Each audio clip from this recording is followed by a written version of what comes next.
Hey, good Tuesday morning to you guys. I'm glad you can be with me this morning as we are journeying through the scriptures. And this morning's real talk is from the Gospel of Mark.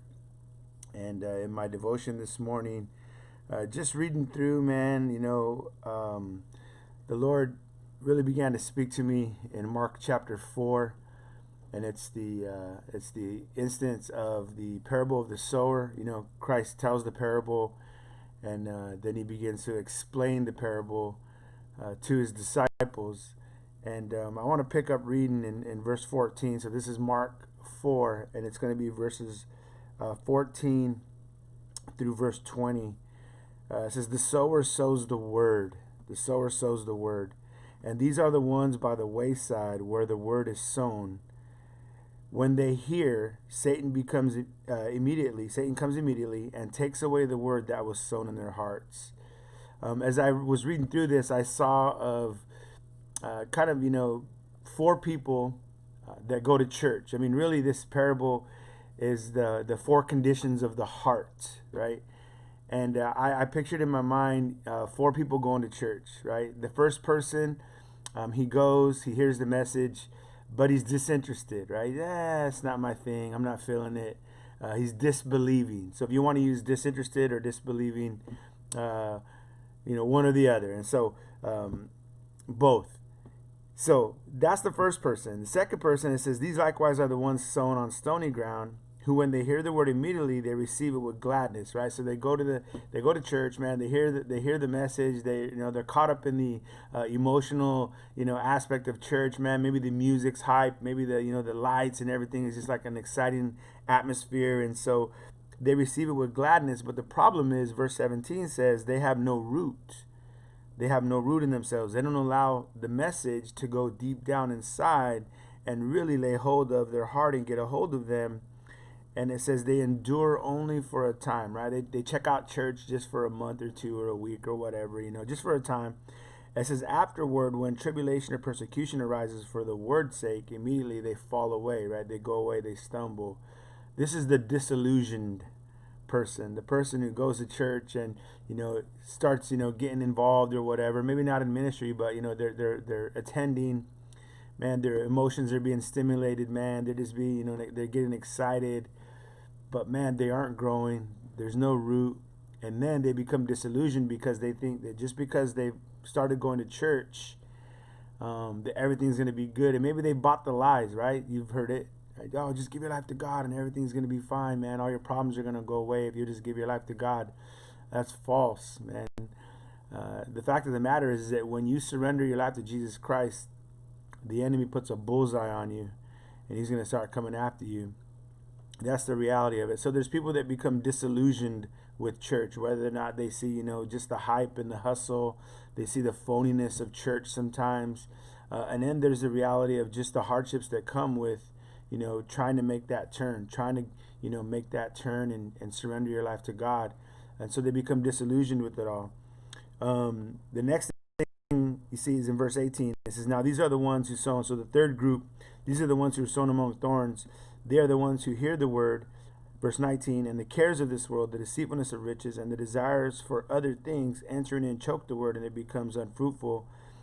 This is the group that I would call disconnected or distant, right? And I think this is probably that make up the majority of the church experience. Those that go to church, they go, but the cares of this world, right? In other words, the world cares more to them, right? They care more about the world, sports, hobbies, career pursuits, all these other things, right? They care more about those things than about the word, than about the Lord. And so it says there, "And the deceitfulness of riches." What's the deceitfulness of riches? The deceitfulness of riches is that money can make you happy. The reality is it can't. I mean, it can buy you things that you need and things that you want, but look how many wealthy people commit suicide every year, right? The deceitfulness of riches. Riches they cannot satisfy that deep longing inside of us. Only God can do that. And so the cares of this world, the deceitfulness of riches, and then it just says the desires for other things, right? man, they want this, they want that, man. They're wishing for this, they're pursuing that. And all these things, right? The desire for other things, it says here, it says that entering in, and it chokes the word. It chokes the word and it becomes unfruitful. In other words, right, they begin a decline, a spiritual decline, a process of becoming less and less fruitful in the church, in their walk with Christ, right, in their life. And it's all because, right, of those things, the cares of this life, the deceitfulness of riches, and the desire for other things. And so I call that the disconnected or the distant person, right? That's the third kind of person that you see going to church. The fourth person is the one that we all should be. It says, but these are the ones sown on the good ground, and those who hear the word. So they hear the word, they accept it, and they bear fruit. Some 30-fold, some 60, and some 100. We all bear different amounts of fruit. The point here, you guys, is that they bear fruit, right? And this is what I call the delighted person, the person who delights himself in the Lord.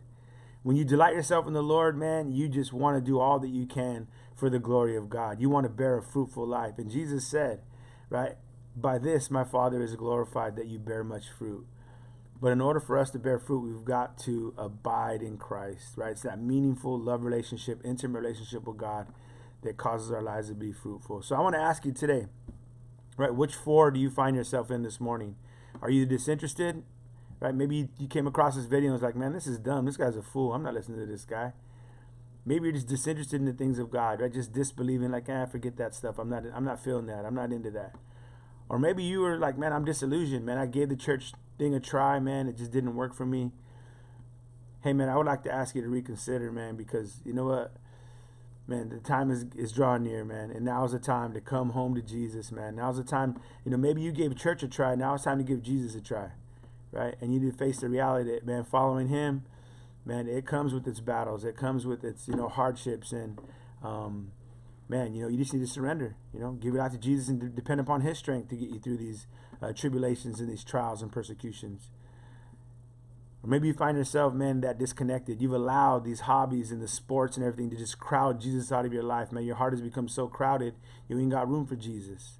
And you've been disconnected and you've been distant. Man, it's time to come home to Jesus today, man. Leave those sports, man, that stuff, man. It's nice, that's good, it's cool. But, man, it shouldn't be priority in your life, man. God should be priority in your life. Or, man, maybe you find yourself that delighted person, man. You're just like, man, I'm sold out to Jesus, man. Jesus is my everything.